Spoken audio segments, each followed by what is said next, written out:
पिंपरी चिंचवडमधून जाऊयात थेट बारामतीमध्ये। युगेंद्र पवारांसाठी बारामतीची लढाई ही अतिशय अवघड आहे, मात्र आमचे सर्वांचे आशीर्वाद हे युगेंद्र पवारांच्या पाठीशी आहेत असं शरद पवार म्हणालेत। साम टीव्हीच्या ब्लॅक अँड व्हाईट मुलाखतीमध्ये आमचे मुख्य संपादक निलेश खरे यांनी घेतलेल्या मुलाखतीत शरद पवारांनी हे विधान केले। युगेंद्र पवारांची निवड तुम्ही का केलीत उमेदवार म्हणून बारामतीच्या? असं की तो काम करत होता बरेच दिवस त्या भागामध्ये। एक उच्च शिक्षित आहे, अमेरिकेमध्ये उच्च शिक्षण घेऊन आला।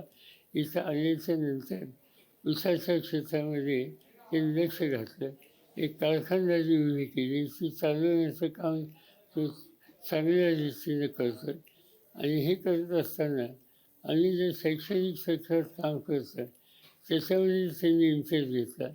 तिथली मूळची जी शिक्षण संस्था आहे की जिथं जवळपास 30-31 हजार विद्यार्थी शिकतात, त्या संस्थेमध्ये महत्त्वाची जबाबदारी युगेंद्रने घेतली। त्यामुळे त्याला या सगळ्या कामात इंटरेस्ट आहे आणि बाकीच्या तरुणांनी त्याचं नाव आग्रहाने सुचवलं आणि म्हणून त्याची निवड केली। पण त्याची निवडणूक ही काही सोपी नाही, संघर्षाची निवडणूक आहे।